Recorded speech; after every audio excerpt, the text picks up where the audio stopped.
Hello everyone, অনেকদিন পর একটা ব্লগ নিয়ে চলে আসলাম। আজকে যাবো একটা বিয়ে খেতে, তো ভাবলাম আপনাদের সাথে একটু মেকআপ লুকটা শেয়ার করি, তাই চলে আসলাম আমার মেকআপ লুকটা নিয়ে। আজকে একটু ব্যাকগ্রাউন্ডটাও চেঞ্জ করার চেষ্টা করেছি, জানি না কেমন হচ্ছে। তো শেষ পর্যন্ত সবাই আমার পাশেই থাকবেন। Let's start.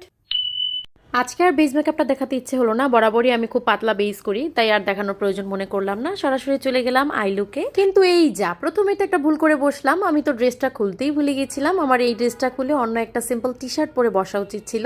আমার মনেই ছিল না যে এই ড্রেসটার গলাটা খুবই ছোট।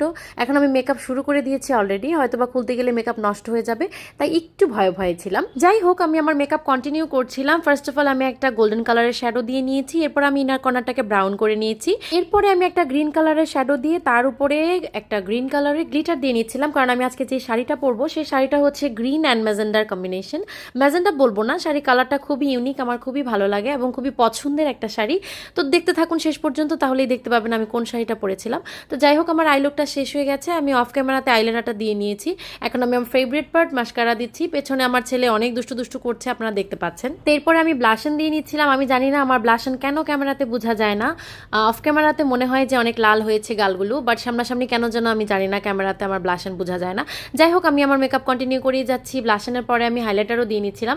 ওইদিকে পেছনে সাহিত্য অনেক দুষ্টুমি করছিল, অনেক কথা বলছিল আমাকে। তো আমি ওকে বলছিলাম, সাহিত্য তোমার সব দুষ্টুমিগুলো কিন্তু ক্যামেরাতে ধরা পড়ছে।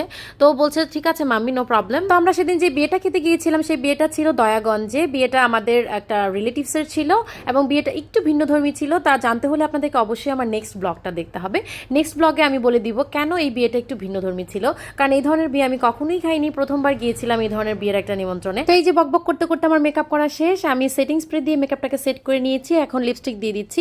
তো 2-3টা শেড মিলিয়ে আমি লিপস্টিকটা দিয়েছিলাম। এরপরে আমার ফেভারিট পার্ট, আমি একটা টিপ দিয়ে নিচ্ছিলাম। তো এই হচ্ছে আমার ফাইনাল লুক। আমি খুব সিম্পল একটা লুক করেছিলাম, যেহেতু শাড়িটা একটু গর্জিয়াস ছিল, তাই মেকআপ লুকটা সিম্পলই রেখেছি।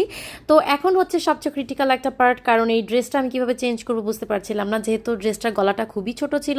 যাই হোক, কি আর করা, দেখি কি হয়। তো এই তো আমি সফল হয়েছি এবং সফলভাবে আমার ড্রেসটাকে চেঞ্জ করতে পেরেছি। এই যে আমার শাড়িটা, এই শাড়িটা আমার খুবই খুবই খুবই প্রিয়, কারণ এই শাড়িটা আমি আমার বাবা মায়ের, আমার শ্বশুর শাশুড়ি 50তম বিবাহ বার্ষিকীতে মাকে এটা গিফট করেছিলাম। তো মা এই শাড়িটা পরেই আমি মা এবং বাবাকে আবার বিয়ে দিয়েছিলাম।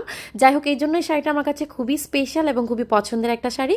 তো সেদিন আমি মাকে বলছিলাম যে মা, আজকে আমি আপনার সেই শাড়িটা পরবো।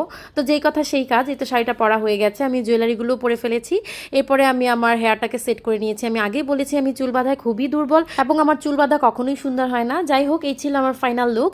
তো আমি পাটটাকে একটু উপরে তুলে নিয়েছিলাম, দেখতে খুব ভালো লাগছিল, যদিও পরে নামিয়ে ফেলেছি। তো এই ছিল আমার ফাইনাল লুক। কেমন হয়েছে মেকআপ লুকটা অবশ্যই জানাবেন, আর পরবর্তী ব্লগে আপনারা দেখতে পাবেন সেদিন বিয়েটা কেন স্পেশাল ছিল। তো এতক্ষণ আমার সাথে থাকার জন্য অসংখ্য ধন্যবাদ। দেখা হবে পরবর্তী কোনো ব্লগে।